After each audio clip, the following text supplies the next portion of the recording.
स्वामीजी हुँदैखेरि पनि खासै नेपाल सरकारले त्यस्तो सहयोग दिएको होइन। गुरु महाराज ऋग्वेद भन्ने कुरो कस्तो हुँदो रहेछ, पछि यो मेरो कालेले पढेछ भने मैले पनि सुनौँला भनेर चाहिँ भन्नुभएछ। यो मिल्केका झिल्काहरूमा चाहिँ धेरै नेपालमै रहेका साधु सन्तहरूको बारेमा लेखेको रहेछ होइन, यसको के थियो उहाँको उद्देश्य? सजिलोले जुन कुरो पाइन्छ त्यो सस्तो हुन्छ, त्यसले समयमा काम दिँदैन। स्वामी शिवानन्द जी चाहिँ सबै व्यवस्थित भएर तीर्थयात्रामा हिँड्नु भएको रहेछ, तर स्वामीजीको चाहिँ त्यस्तो केही व्यवस्थाहरू नभएको। ट्याङ्कीमा पानी भरिएर आधा घन्टा 1 घन्टा पानी बाहिर बगाएर पुरा पानी दुरुपयोग गर्छ, तर हामीलाई यहाँ पानी दिँदैन। जनसङ्ख्यै बढाउने उद्देश्यले शिष्य बनाएर आफ्नो सम्प्रदाय बनाएर चाहिँ प्रचार गर्ने उहाँको उद्देश्य थिएन।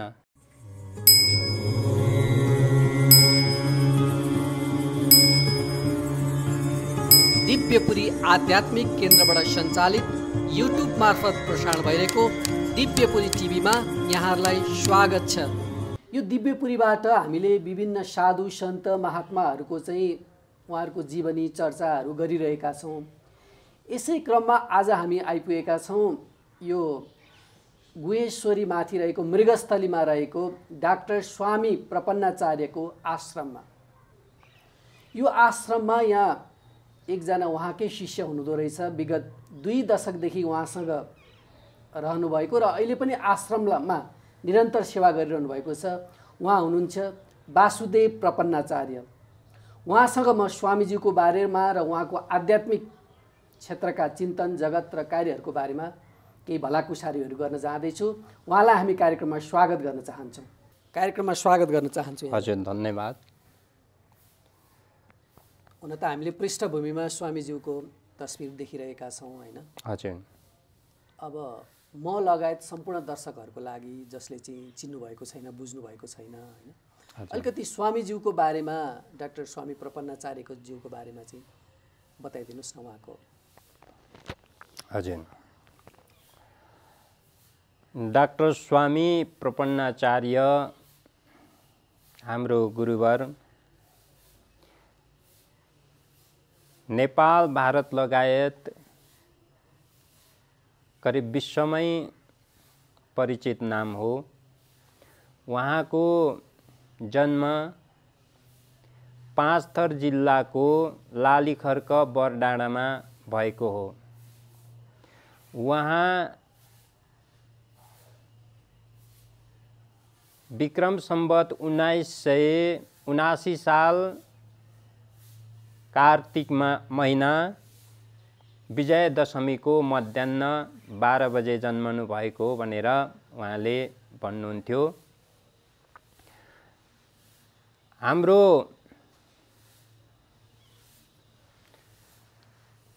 पूर्वीय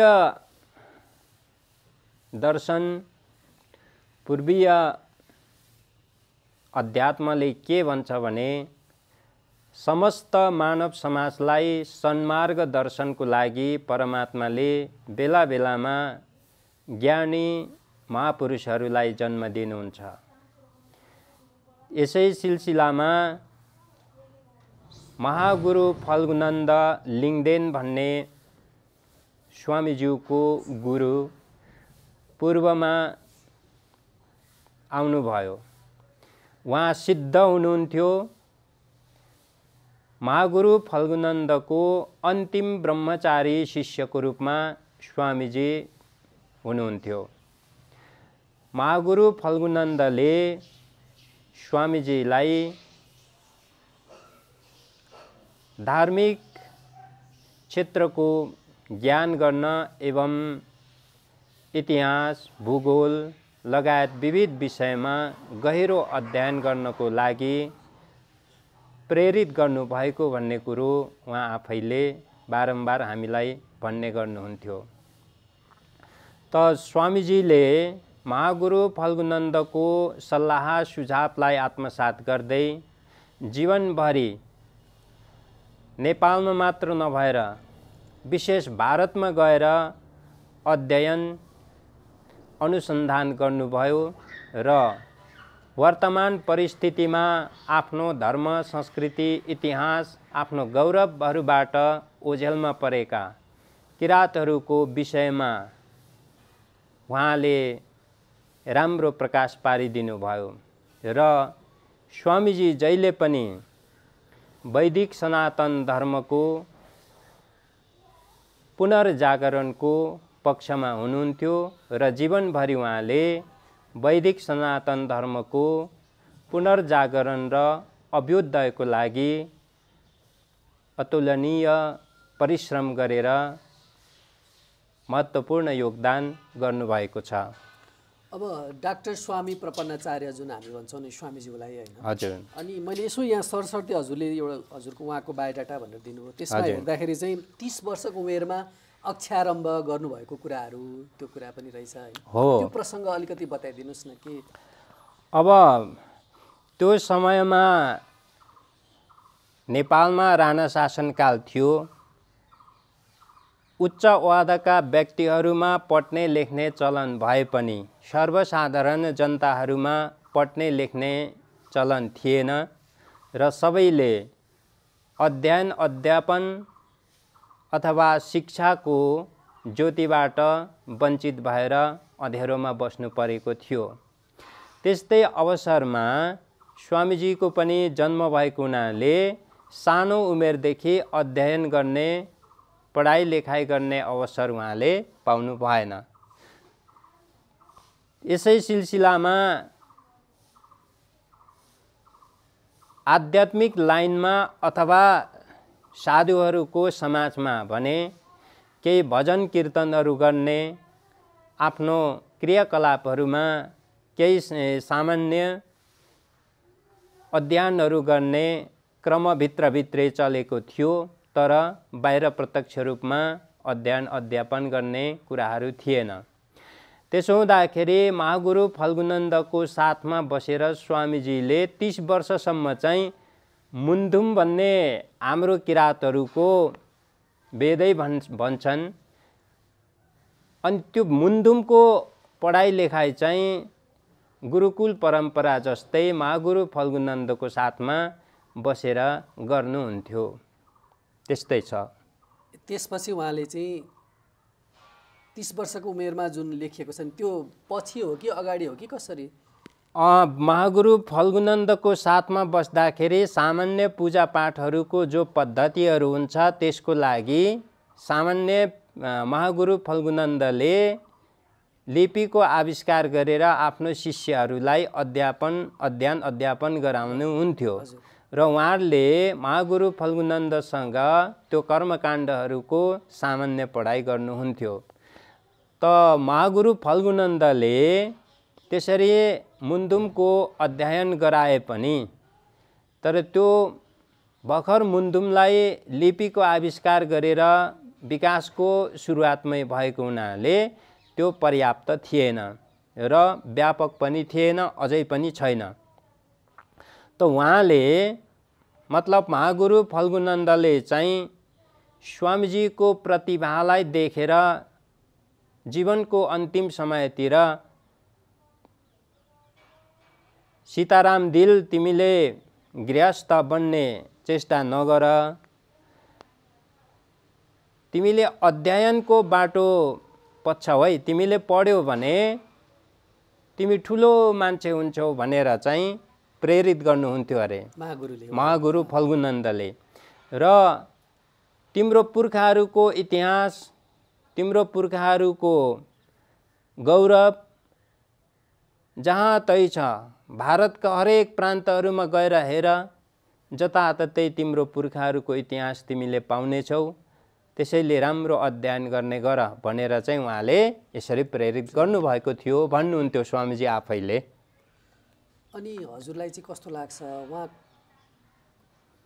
साधक कस्तो किसिमको साधक हुनुहुन्थ्यो? उहाँ तपस्वी पनि हुनुहुन्थ्यो, उहाँ सिद्ध पुरुष पनि भनिन्छ होइन, त्यो कुराहरू अलिकति मलाई कोट्याउन मन लाग्यो उहाँ। हजुर, उहाँको विषयमा स्पष्ट व्याख्या गर्नु त त्यति सम्भव छैन, किनभने महापुरुषहरूको विषयमा विश्लेषण व्याख्या गर्नु धेरै गाह्रो छ। तैपनि महागुरु फल्गुनन्द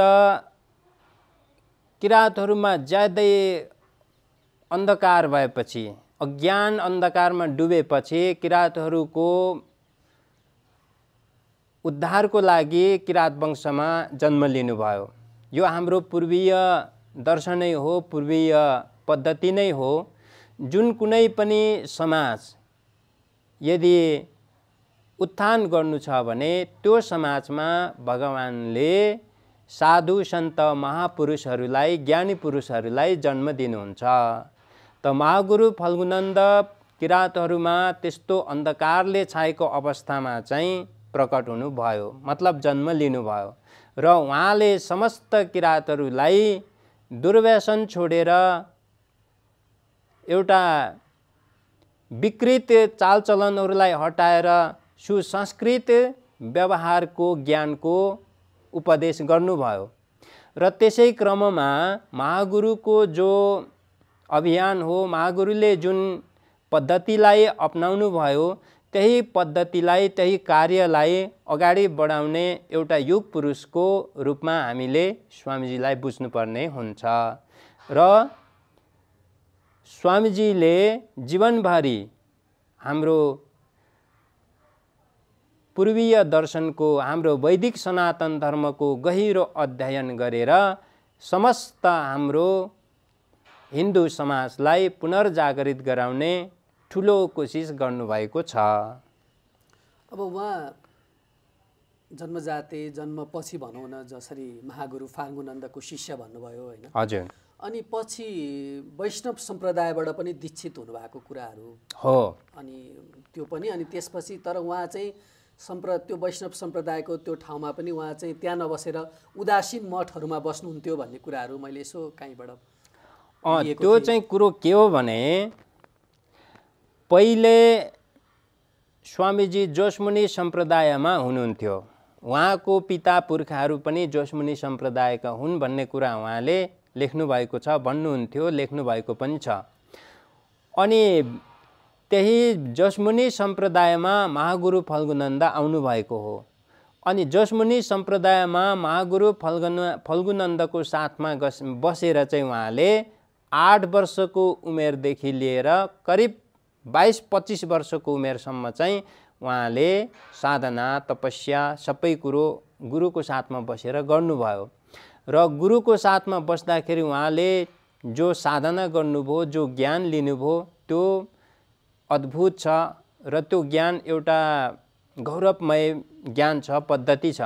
किनभने महागुरु फल्गुनन्द स्वयं सिद्ध महापुरुष हुनुहुन्थ्यो।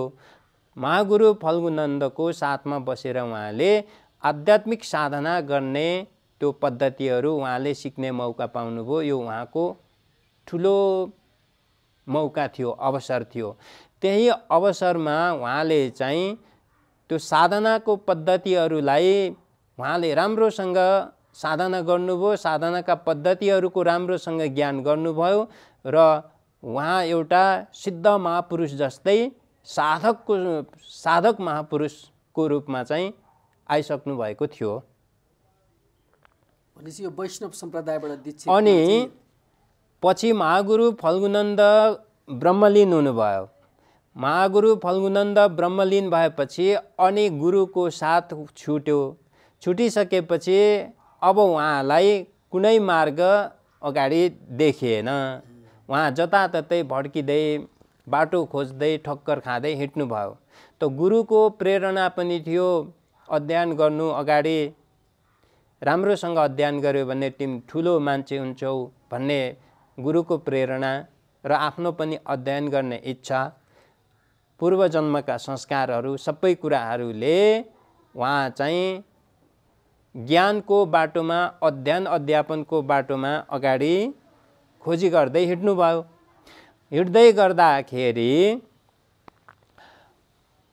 महागुरु फल्गुनन्दको साथमै हुँदा पनि यो कुम्भकर्ण हिमालयको तीर्थयात्रा गर्ने साधु सन्तहरू, तीर्थयात्रीहरूलाई बस्ने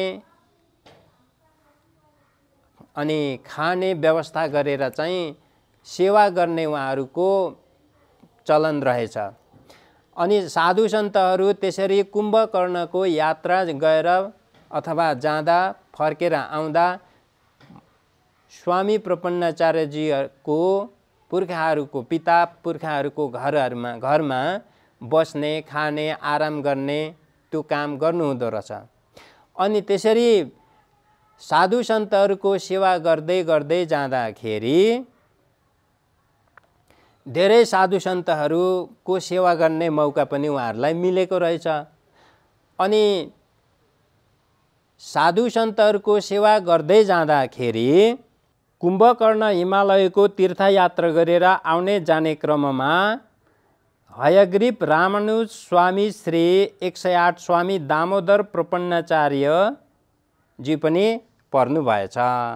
उहाँ कुम्भकर्णको यो यात्रा गरेर आउँदाखेरि बिरामी पर्नुभएछ। अनि बिरामी परेपछि स्वामीजीको घरमा चाहिँ केही समय बसेर चाहिँ आराम गरेपछि उहाँलाई सन्चो भएछ। उहाँको सेवा सुश्रूषा गरेपछि स्वामीजी खुसी भएर चाहिँ उहाँको घरमा 2-4 दिन बसेर आराम गरेपछि निको भएपछि तन्दुरुस्त भएपछि त्यहाँ ऋग्वेदको विषयमा प्रवचन पनि गर्नुभएछ।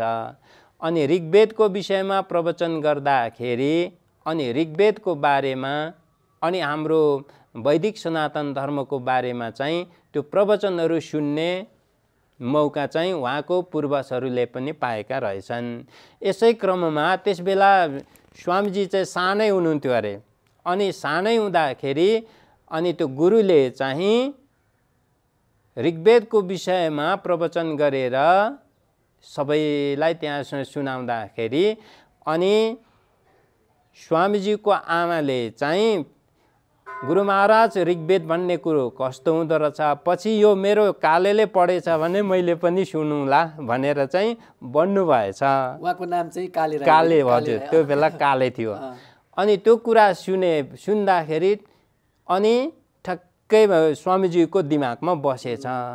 अनि दिमागमा बसेपछि त्यो ऋग्वेद भन्ने कस्तो हुँदो रहेछ, पछि यो कालेले पढेछ भने मैले पनि सुनुला भनेर आमाले भन्नुभएको कुरा चाहिँ उहाँको मस्तिष्कमा चाहिँ अमिट छाप भएर बसेछ। अनि पछि त्यही दामोदर हयग्रीव स्वामी दामोदर प्रपन्नाचार्यजीले चाहिँ स्वामीजीलाई पछि रामानुज सम्प्रदायमा दीक्षा दिनुभएको हुनाले उहाँ त्यसरी रामानुज सम्प्रदायमा दीक्षित हुनुभयो। त्यही गुरुले चाहिँ अनि पहिलेदेखि सानैदेखि परिचित भएको नाताले उहाँलाई आफ्नो सम्प्रदायमा दीक्षित गर्नुभयो। अब उहाँ त धेरै वर्ष प्राय भारतमै बस्नुभयो। हो। तर अब भारतमा पनि एउटा उच्च पद उच्च ओहदाकोहरू पनि अस्वीकार गरेर नेपालमै फर्किनुभयो भन्ने कुराहरू पनि हैन। त्यसमा उहाँको उद्देश्य किन नेपालमा फर्किनुभयो, नेपालमा के गर्छु भन्ने थियो? भारतमा गएपछि उहाँले कठोर सङ्घर्ष गर्नुभएको छ। अब भिक्षाटनहरू गर्दै अनेक दुःख हन्डर खाएर कहिले भोकभोकै अनि त्यसरी हन्डर खाँदै उहाँले जब अध्ययन सुरु गर्नुभयो, यसको एउटा सिङ्गो पाटै छ। अनि त्यसरी अध्ययन गर्दै गर्दै जाँदाखेरि उहाँमा पहिलेको साधनाको ब्रह्मचर्यको एक प्रकारको तेज र ओज थियो, बल थियो, सामर्थ्य थियो। त्यसले उहाँ अध्ययनमा चाहिँ के हुनुभयो, अब्बल सिद्ध हुँदै जानुभयो, मतलब अध्ययनमा सफल हुँदै जानुभयो। र पछि गएर चाहिँ उहाँले भारतमा पनि शास्त्रार्थहरूमा ख्याति प्राप्त गर्नुभयो। भारतका प्रख्यात शास्त्रार्थमा प्रख्यात गुरुहरूको हाराहारीमा शास्त्रार्थ गर्दै हिँड्ने र सबैसँग शास्त्रार्थ गर्ने सामर्थ्य राख्नुभएको हुनाले भारतमा उहाँलाई शास्त्रार्थ महारथी भनेर उहाँको नामै चल्यो। अनि भारतमा उहाँले त्यसरी विद्वताको क्षेत्रमा, अध्ययनको क्षेत्रमा, हरेक क्षेत्रमा चाहिँ अब्बल भएर निस्केपछि ठुल्ठुला आश्रमहरूले उहाँलाई आचार्य भएर बस्नुहोस् भनेर चाहिँ अनुरोध गरेका थिए भन्ने कुरो भन्नुहुन्थ्यो। अनि त्यसबेलाका ती करोडौँ अरबौँका सम्पत्ति जायजथा भएको आश्रमहरूको अनुरोधमा पनि उहाँले स्वीकार गर्नु भएन। किनभने अब त्यो आश्रमको आचार्य पद स्वीकार गरेर बसिसकेपछि त्यो आश्रमको व्यावहारिक कुराहरूमा के गर्नु पर्यो? समय दिनु पर्यो। अनि त्यो आश्रमको सञ्चालन व्यवस्थापन हरेक कुरा गर्दै बस्दाखेरि उहाँको अध्ययन अनुसन्धान गर्ने जो जिज्ञासा हो, जो चाहना हो, त्यो पुरा हुने भएन। त्यसैले त्यस्तो अनुरोधहरूलाई उहाँले नम्रतापूर्वक त्यसको आभार व्यक्त गर्दै म यसमा बस्न सक्दिनँ, मेरो आफ्नै काम छ भनेर आफ्नो जो अध्ययन र अनुसन्धानको पाटो हो त्यो पाटोलाई उहाँले निरन्तरता दिनुभएको हो। त्यसपछि नेपालले आउनुभयो होइन? नेपालले आएर नै उहाँले विभिन्न अनि त्यसपछि नेपाल आउनु चाहिँ उहाँको आफ्नो देशप्रति, आफ्नो राष्ट्रप्रतिको अनन्य प्रेमको कारणले हो। यद्यपि नेपालमा आएर उहाँलाई बस्ने खाने व्यवस्थाहरू पनि थिएन, तैपनि केही भक्तजनहरूको सहाराले, सङ्गतले, उहाँहरूको सहयोगले चाहिँ यसो भारततिर कहिलेकाहीँ फर्कँदै अनि भारतबाट केही दान दक्षिणाहरू उहाँ धेरै पाइन्छ। त्यसैले ठुल्ठुला विद्वानहरूलाई उहाँ धेरै सहयोगी हुन्छन्। त्यसैले भारततिर फर्केर त्यसरी उहाँले चाहिँ जाँदै केही पैसाहरू दान दक्षिणाहरूलाई लिएर फेरि नेपालमा आउँदै यहाँका भक्तजनहरूको सहयोगलाई स्वीकार गर्दै भारतमा बसेर सम्मान पाउनुभन्दा आफ्नो देशमा दुःख गरेर अथवा आफ्नो देशमा अपमानै भए पनि सहेर बस्नु भारतको सम्मानभन्दा मेरो आफ्नो देशको अपमानै भए पनि बराबर हो अथवा महान हो भन्ने कुरा सोचेर मैले नेपाल आएको हुँ भनेर भन्नुहुन्थ्यो।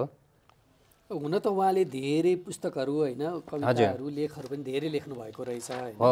अनि त्यसमध्ये पनि यो जुन मिल्केका झिल्काहरू भन्ने छ नि पुस्तक, यसमा चाहिँ धेरै नेपालमै रहेका धेरै लुकेका छिपेका होइन साधु सन्त महात्माहरूको चाहिँ यो पुस्तक मैले पनि अस्ति भर्खर मात्रै हेर्ने मौका पाएँ। अनि यसमा उहाँले भन्नुभएको छ, अब यसमा चाहिँ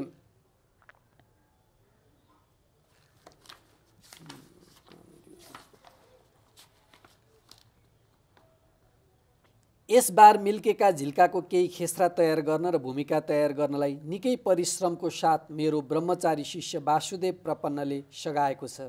जेठको महिनादेखि लिएर लेखन सम्पादन नहुन्जेलसम्म दिनौ 4 बजे उठेर मैले भन्ने तथा वासुदेव प्रपन्नले लेख्ने गर्दा यस साधना र तपस्याको फल मिल्केका झिल्का तयारी भएको हो।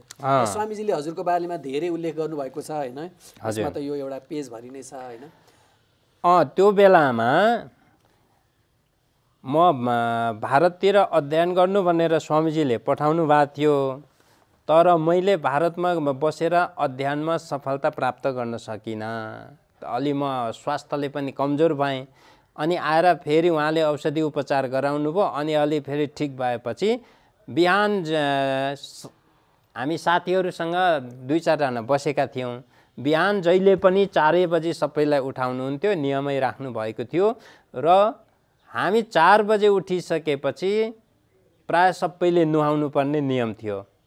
अनि मलाई चाहिँ बिरामी भएको कारणले त्यति सबै उसमा कहाँ अनुशासनमा त्यस्तो कडाइ गर्नु भएको थिएन, छुट थियो मलाई। अनि अरूलाई चाहिँ सबैले नुहाउनै पर्ने, 4 बजे उठ्नै पर्ने, सबै त्यस्तो। अनि उठेपछि नुहाउनु पर्ने नियमहरू थियो।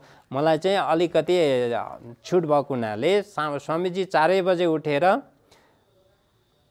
अनि बस्नुहुन्थ्यो, अनि मलाई बोलाउनुहुन्थ्यो। अनि उहाँले सरासर भन्दै जानुहुन्थ्यो। म उहाँले भनेको कुरा सरासर लेख्दै जान्थेँ। अनि उहाँले भन्ने मैले लेख्ने, उहाँले भन्ने मैले लेख्ने गर्दै गर्दै यसको रफ अथवा मूल कपी चाहिँ हामीले त्यसरी तयारी गरेका थियौँ। त्यही कुरा उहाँले उल्लेख गर्नुभएको हो। यो मिल्केका झिल्काहरूमा चाहिँ धेरै नेपालमै रहेका साधु सन्तहरूको बारेमा लेखिएको रहेछ होइन? यसको के थियो उहाँको उद्देश्य? अर्को सङ्ग्रह पनि प्रकाशित गर्ने कुरा यसमा उहाँले दर्शाउनु भएको रहेछ होइन? यो मिल्केका झिल्का शीर्षक पनि बडा गजबको, उहाँले व्याख्या पनि त्यसको बडा दार्शनिक किसिमले गर्नुभएको छ, रोचक पनि छ, सबैलाई एक प्रकारले अध्ययन गर्दा पनि आनन्द आउने खाले छ। अनि विशेष गरी मिल्केका झिल्कामा चाहिँ नेपालमा जन्मेर समाज र राष्ट्रको लागि जीवन अर्पण गर्ने महापुरुषहरू अथवा नेपालभन्दा बाहिर जन्मेर पनि नेपाललाई कर्मभूमि बनाएर धर्म र संस्कृतिको उजागर गर्नको लागि, उन्नयनको लागि जो जीवनभरि योगदान दिएर बसे, तर समाजले तिनीहरूको खोजी नीति गरेन, उनीहरू के भए? ओझेलमै परे। त्यस्ता व्यक्तिहरूलाई उहाँले खोजेर मिल्केका झिल्कामा चाहिँ के गर्नुभयो? सबैलाई सङ्ग्रह गरेर सबैलाई परिचय गराउनु भयो। र उहाँको उद्देश्य के भने, जो जीवनमै ख्याति प्राप्त भए, जीवनमै प्रख्यात बने, त्यस्ता त बने, उनीहरूको इतिहास, उनीहरूको जीवनी सबै तयारी भयो, तर जसले प्रख्यात हुने, जसले ख्याति पाउने उद्देश्य राखेनन्, तर धर्म, संस्कृति, समाज र राष्ट्रलाई उत्थानको लागि आफ्नो अतुलनीय योगदान दिने कर्तव्य सम्झे, प्रचार प्रसारमा उहाँहरूले वास्ता गरेनन्, समाजले पनि ध्यान दिएन, त्यस्ता व्यक्तिहरूको पनि नाम निशाना नमेटियोस्, उनीहरूको जीवनी अथवा उनीहरूको विषयको ज्ञानले अरूले पनि प्रेरणा लिएर समाज र राष्ट्रको उन्नयनमा योगदान गरून्, त्यो धारणा उनीहरूमा आओस्, त्यो चेतना आओस् भन्ने उद्देश्यले चाहिँ स्वामीजीले यो मिल्केका झिल्का तयारी गर्नुभएको हो। यति रोचक र घोचक प्रसङ्गहरू, यति दर्दनाक कुराहरू पनि उहाँले लेख्नुभएको छ। यति उहाँले यो मिल्केका झिल्केको सङ्ग्रहको लागि, सामग्री सङ्ग्रहको लागि मैले कति कष्ट बेहोरेँ, कति के गरेँ। बङ्गालमा जाँदाखेरि त म सङ्गीतज्ञ भएको हिसाबले चाहिँ एक ठाउँमा बास पाएँ भन्ने कुराहरू पनि उहाँले उल्लेख गर्नुभएको छ। त्यो सङ्गीतज्ञको कुरामा जाँदाखेरि अलि सङ्गीतको प्रसङ्गमा स्वामीज्यू र सङ्गीतलाई कसरी लिनुहुन्छ? सङ्गीत भन्ने विषय चाहिँ यो मानव जीवनसँग अभिन्न अङ्गको रूपमा बसेको हुँदो रहेछ। सङ्गीत हाम्रो पूर्वीय समाजमा, पूर्वीय दर्शनमा हरेक क्षेत्रमा सङ्गीतै सङ्गीत। वेदका ऋचाहरू, मन्त्रहरू सबै सङ्गीतमय, सबै लयमा, सबै आफ्नो छन्दमा, सबै त्यो एकदम छन्दोबद्ध कविताहरू पनि, मन्त्रहरू त्यस्तै। अनि यो सङ्गीत भन्ने कुरो चाहिँ पूर्वीय यो दर्शनमा, पूर्वीय ज्ञानमा एक अभिन्न अङ्ग नै बनेर बसेको रहेछ। त्यसमा पनि सबै सङ्गीतहरूमा मुख्य चाहिँ सङ्गीतको उत्पत्ति शास्त्रीय सङ्गीतबाट हुँदो रहेछ। शास्त्रीय सङ्गीत यस्तो अद्भुत हुँदो रहेछ, त्यसको व्याख्या विश्लेषण गर्न, त्यसको विषयमा गहिरो अध्ययन गर्नै आवश्यक छ। र स्वामीजीले शास्त्रीय सङ्गीतको अध्ययन भारतमा बस्दा गर्नुभएको रहेछ। यहाँ बस्दा पनि यो हाम्रो समाजमा विभिन्न प्रकारका लोकगीतहरू, दोहोरी गीतहरू, त्यस्तो गीतहरूमा सबै सङ्गीत भिजेको हुन्छ। त्यसैले त्यस्ता लोकगीतहरू, दोहोरी गीतहरू सुन्दा, गाउँदा अनि त्यसभित्रको जुन लय छ, त्यो भाव छ, जुन त्यसभित्रको के भनौँ 32भित्रको सङ्गीत छ त्यो उहाँमा सानैदेखि चासोको विषय थिएछ र भारतमा गएर चाहिँ उहाँले शास्त्रीय सङ्गीतको पनि अध्ययन गर्नुभएछ र शास्त्रीय सङ्गीतमा ठुल्ठुला भारतका ख्यातिप्राप्त सङ्गीतकारहरूसँग शास्त्रीय सङ्गीतको विषयमा राम्रोसँग ज्ञान गर्नुभएको रहेछ र साधना पनि गर्नुभएको रहेछ। शास्त्रीय सङ्गीतमा रागहरूको पनि उहाँको राम्रो तयारी थिएछ र उहाँले शास्त्रीय सङ्गीतको क्षेत्रमा विशेष अध्ययन शोधखोज पनि गर्नुभएको रहेछ। त्यस बेलाका प्रसिद्ध शास्त्रीय सङ्गीतकारहरू र त्योभन्दा पूर्वका र शास्त्रीय सङ्गीतको विषयमा गहन अध्ययन गरेर चाहिँ उहाँले ज्ञान राख्नुभएको रहेछ। अनि शास्त्रीय सङ्गीतमा उहाँले त्यसरी राम्रो ज्ञान हासिल गरेपछि नेपाल आउँदाखेरि त्यस बेलाका प्रख्यात कलाकारहरू र शास्त्रीय सङ्गीतमा कुन घरानाका हुन्, कुन विषयका हुन्, कुन क्षेत्रका हुन् भन्ने कुरा पनि उहाँले त्यस बेलाका ख्यातिप्राप्त कलाकारहरूको विषयमा लेख्नुभएको रहेछ र जोगीको झोलीबाट भन्ने एउटा सानो पुस्तक लेख्नुभएको रहेछ र त्यो कुन घरानाका शास्त्रीय सङ्गीतज्ञहरू हुन् भन्ने कुरा र कुन कुन कलाकार हुन् भन्ने कुरा उहाँले त्यसमा लेख्नुभएको थिएछ। त्यो खोजी गर्नुपर्नेछ, त्यो सानो पुस्तिका छ भनेर भन्नुभएको थियो आफैले। हजुरले भारतमा सङ्गीतज्ञको कुरा गर्दाखेरि भारतमै चाहिँ विभिन्न महान सन्तहरू ओशोदेखि लिएर शिवानन्द, स्वामी शिवानन्दसँगको प्रसङ्गहरू पनि गर्नुभएको छ होइन। हो।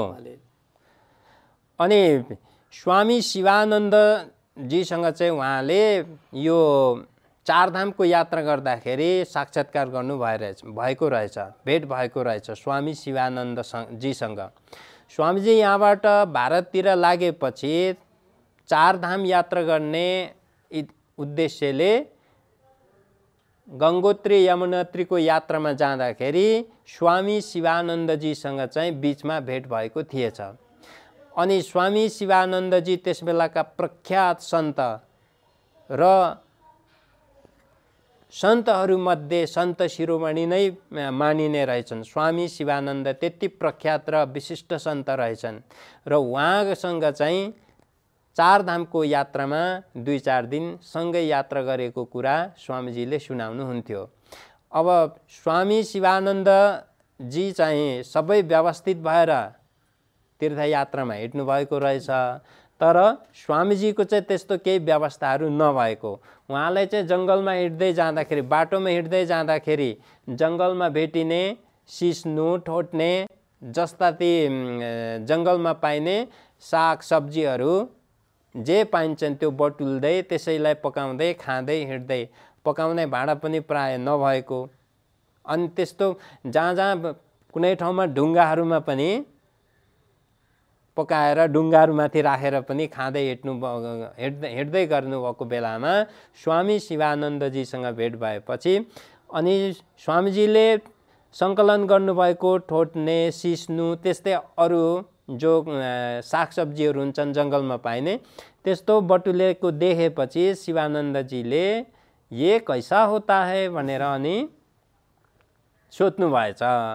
अनि स्वामी शिवानन्दजी ज्यादै सरल स्वभावको हुनुहुन्थ्यो अरे र अनि स्वामी शिवानन्दजीले त्यसरी सोधेपछि अनि स्वामीजीलाई हिन्दी भाषा त आउँदैन थियो, यो राम्रो हुन्छ, यो अच्छा हुन्छ भन्दै उहाँले चाहिँ अनि भन्नुभएपछि अनि ये हमको भी देना भनेर अनि स्वामी शिवानन्दजीले भन्नुभएछ।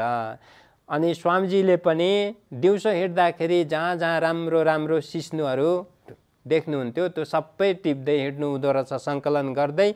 अनि बेलुकी चाहिँ स्वामी शिवानन्दजीलाई पनि अलिअलि दिने गर्नुभएछ। अनि ती सब्जीहरू बनाएर खाँदाखेरि ज्यादै मिठो लागेको हुनाले स्वामी शिवानन्दजीले ये बहुत अच्छा होता है भनेर अनि प्रशंसा गर्नुभएछ र ये हमको देना, हमको भी दे देना, हम तुमको आटा दे देंगे, रोटी देंगे भनेर चाहिँ अनि त्यसरी स्वामी शिवानन्दजीले चाहिँ रोटी आटा दिने अनि स्वामीजीले चाहिँ सिस्नुहरू जो बटुलेको हुन्थ्यो दिउँसो त्यो चाहिँ उहाँहरूलाई पनि दिने गरेर 2-4 दिनको सँगै यात्रा चाहिँ चारधामको गर्नुभएको थियो भन्नुहुन्थ्यो। अब हजुरले स्वामीजीसँग त लगभग 2 दशकसम्म नै हैन नजिकमा रहनुभयो हैन, के थियो उहाँको उद्देश्य हैन, नेपालमा के गर्ने कस्तो गर्ने उद्देश्य थियो? अब उहाँ ब्रह्मलीन भएको त अहिले कति वर्ष भयो? हजुर 72 मा ब्रह्मलीन हुनुभएको हो। त्यसपछिको अवस्था कसरी चलाइरहनु भएको छ, के छ उहाँको उद्देश्यलाई फलीभूत घनीभूत बनाउन के प्रयासहरू भइरहेको छ त हजुरहरूबाट? अब स्वामीजीको मुख्य उद्देश्य भनेको हाम्रो वैदिक सनातन धर्मको पुनर्जागरण होस्, समस्त नेपालीहरूले फेरि हाम्रो पूर्वीय दर्शन, पूर्वीय ज्ञान, पूर्वीय संस्कृतिलाई आत्मसात गरेर पहिलेको हाम्रो उज्जवल जो सभ्यता थियो, महाकवि देवकोटाले लेख्नु भए जस्तै चम्किन्थे अघि स्वर्णकाल महिमा पूर्वीय आकाशमा, त्यो पूर्वीय आकाशको हाम्रो वैदिक कालदेखि लिएर पछिसम्म रहिरह्यो त्यो उज्जवल हाम्रो जो सभ्यता हो, त्यो सभ्यतालाई फेरि हामीले के गर्नुपर्छ? विकास गर्नुपर्छ। हामीले पुनर्जागरित भएर फेरि त्यो समयलाई, त्यो गौरवलाई फर्काउनुपर्छ। उहाँको मुख्य उद्देश्य यही नै थियो र उहाँले जीवनभरि जति पनि अध्ययन, चिन्तन, मनन र कर्म गर्नुभयो यसै कार्यको लागि, यसै उद्देश्यको लागि उहाँले गर्नुभयो। जीवनको अन्तिम समयसम्म पनि उहाँको चिन्तन यही थियो र पूर्वीय दर्शन र हाम्रो पूर्वीय ज्ञानप्रति उहाँको निष्ठा अत्यन्तै राम्रो थियो। उहाँको हर उसमा, श्वासमा, हर विचारमा पूर्वीय दर्शन, पूर्वीय ज्ञान, पूर्वीय धर्म संस्कृति फेरि पनि पुनर्जागृत भएर हाम्रो देश नेपाल फेरि पहिलेको आफ्नो गौरवमा फर्कियोस् भन्ने उहाँको मूल उद्देश्य थियो। अहिले स्वामीजी ब्रह्मलीन भइसकेपछिको अवस्थामा कसरी कार्य गरिरहनु भएको छ त हजुरहरूले? स्वामीजी ब्रह्मलीन भइसकेपछि हामीले विशेष त्यस्तो कार्यहरू गर्न केही सकेका छैनौँ। अब जसोतसो उहाँको यो धरोहरलाई यो राष्ट्रिय सम्पत्ति नै हो भनेर हामीले संरक्षण गर्नुपर्छ भन्ने उद्देश्यले चाहिँ हामी यसको रेखदेख संरक्षणमा लागिरहेका छौँ। केही सहयोगी भक्तजनहरूको सहयोगले हामीले यसलाई यसरी निरन्तर सुचारू रूपमा सञ्चालन गर्दै आएका छौँ। त्यस्तो विशेष कार्यहरू केही गर्न सकेका छैनौँ। नेपाल सरकारले कस्तो किसिमको सहयोग गरिरहेको छ त? नेपाल सरकारले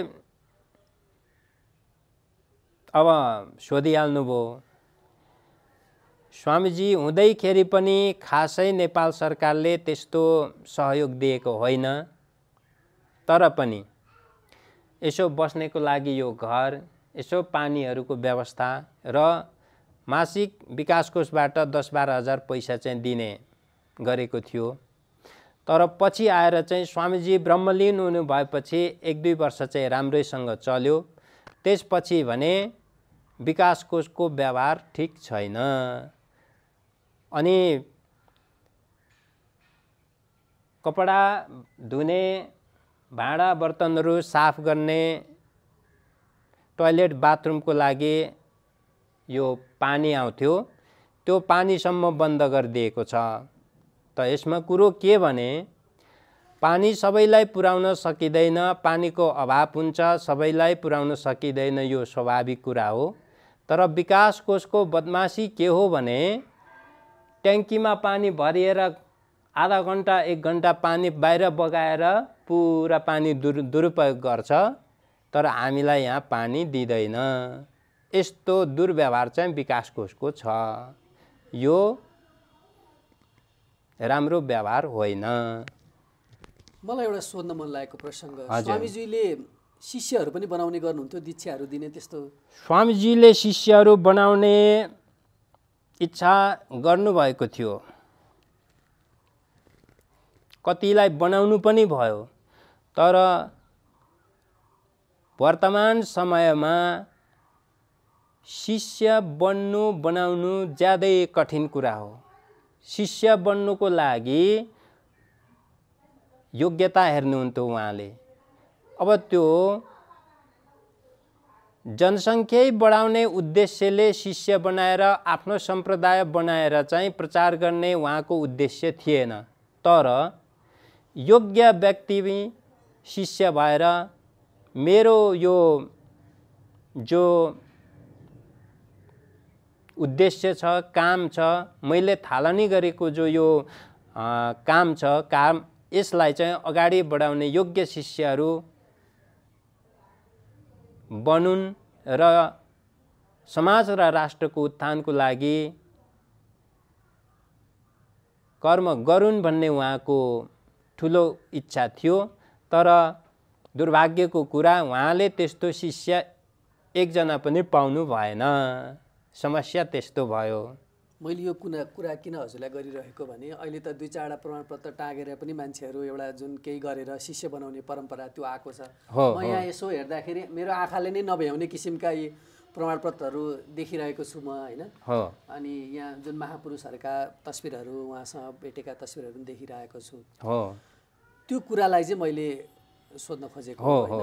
अब अन्त्य कार्यक्रमको हामी अन्त्यमा आइसकेका छौँ, होइन? यो भलाकुसारीलाई हामी अब यहीँ टुङ्ग्याउँदैछौँ। अन्त्यमा चाहिँ अब दिव्यपुरीका दर्शकहरूको लागि र जुन आध्यात्मिक खोज चिन्तन गर्ने अहिले त युवा पुस्ताहरूले पनि आध्यात्मको खोजहरू गरिरहेका छन्, होइन? के भन्न चाहनुहुन्छ उहाँहरूको लागि?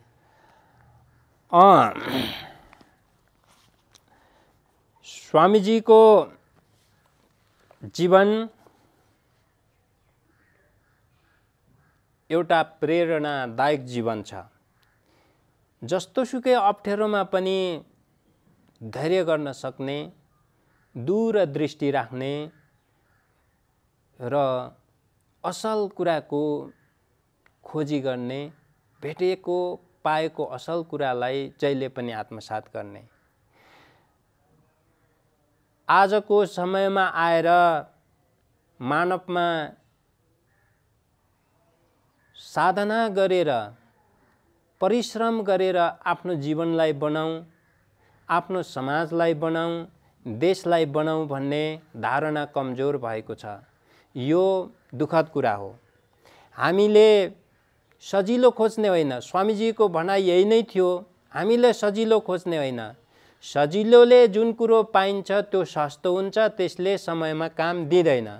हामीले अप्ठ्यारोभन्दा अप्ठ्यारो, कठिनभन्दा कठिन कुरालाई अपनाउन, त्यसलाई व्यवहारमा उतार्न कोसिस गर्नुपर्छ। साधना, मेहनत, परिश्रम यसैले हामीलाई चाहिँ सार्थक जीवनमा चाहिँ डोराउन सक्छ। त्यसैले हामीले सजिलो खोज्ने होइन, राम्रो खोज्ने हो, सफल बन्ने होइन, असल बन्नुपर्छ भनेर चाहिँ उहाँले जहिले पनि भन्नुहुन्थ्यो। र उहाँले जीवनमा जति पनि जीवन पद्धति अपनाउनु भयो त्यो कहीँ पनि सरल छैन। उहाँको जीवनलाई राम्रोसँग नियालेर हेर्ने व्यक्तिहरूले आश्चर्य मान्छन्। उहाँको जीवन, उहाँको विचार, उहाँको कार्य पद्धति ज्यादै राम्रो थियो भनेर प्रशंसा गर्छन्। जस्तै कविवर माधव घिमिरे भन्नुहुन्थ्यो, स्वामीजी उहाँले लेख्नु पनि भएको छ, स्वामीजीको जीवनी पढ्दाखेरि म कुनै ठाउँमा रोमाञ्चित हुन्छु। स्वामीजीको यस्तो अदम्य साहसलाई देखेर आफै चकित हुन्छु। त बुझ्नेले त्यसरी चाहिँ स्वामीजीको विषयमा विश्लेषण गरेका छन् र भन्नुहुन्थ्यो, मैले गरेको दुःखलाई बुझ्न सक्ने मान्छे छैनन् होला भन्थे, तर मान्छेले विश्लेषण कति गहिरो गरी गर्दो रहेछन्। मैले मेरो दुःखलाई विश्लेषण गर्ने, मेरो कार्य पद्धतिलाई विश्लेषण गर्ने, मूल्याङ्कन गर्ने मान्छे पाउँदिन होला भन्थे मनमा, तर कुनै कुनै व्यक्तिले मलाई प्रष्ट भने कि त्यो उनीहरूको कुरा सुनेर यति गहिरो विश्लेषण गर्ने मान्छे पनि हुँदो रहेछन् भन्ने कुरो मलाई लाग्यो भन्नुहुन्थ्यो। र दिव्यपुरी टेलिभिजनबाट यहाँहरूले जो प्रश्न सोध्नुभयो, यस टेलिभिजनका दर्शक महानुभावहरूमा हामीले भन्नु के छ भने, हामीले सजिलो खोज्दाखेरि आफै पनि बिग्रियौँ, समाज पनि बिग्रियो, देश पनि बिग्रदैछ। आज हाम्रो नेपाल जस्तो सुन्दर स्वर्गको जस्तो देश, यस्तो सुन्दर मातृभूमि, यहाँका हामी नेपाली, यस्तो सुन्दर देशमा हामीले मेहनत नगर्नाले, परिश्रम नगर्नाले, सजिलो खोज्नाले र यस राष्ट्रको गौरवलाई नबुझ्नाले जताततै जो भद्रगोलको स्थिति आएको छ, यो दुःखद कुरा हो। अब यसको समाधान बाहिरकोले गरेर हुने होइन। हामी समस्त नेपालीहरूले फेरि त्यही ऋषिमुनिहरूको कार्य पद्धति, विचार र स्वामीजीहरूकै जो कार्य पद्धति छ, त्यो कार्य पद्धतिलाई हामीले आत्मसात गर्नुपर्छ, मेहनत गर्नुपर्छ, कठोरभन्दा कठोर परिश्रम हामीले गर्नलाई अगाडि बढ्नुपर्छ। सबैले त्यो हाम्रो पूर्वीय ज्ञान, पूर्वीय जीवन पद्धति, पूर्वीय धर्म संस्कृति, यसको विश्लेषण गरेर आत्मसात गरौँ, हाते मेलो गरेर फेरि हामी अगाडि बढौँ।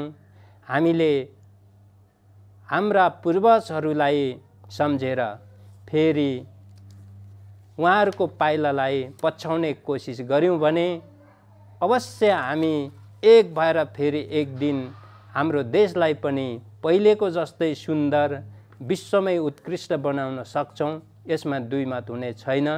र दिव्यपुरी टेलिभिजनले जो उद्देश्य लिएर यो कार्य गरिरहेको छ, त्यो स्तुत्य छ र सबैलाई यो सन्देश पुगोस्। यस टेलिभिजन मार्फत सबैले यो ज्ञान पाएर फेरि हामी गौरवमय उन्नतिको लागि, हाम्रो गौरवमय भविष्यको लागि एक भएर परिश्रममा डटौँ। म यही नै अनुरोध गर्न चाहन्छु। हस्, यहाँको अमूल्य समय र संवादको लागि धेरै धेरै धन्यवाद। हजुर, धन्यवाद। थप भिडियोहरूको लागि हाम्रो च्यानल सब्स्क्राइब गर्नुहोस् र छेउमा रहेको बेल आइकन पनि दबाउनुहोस्।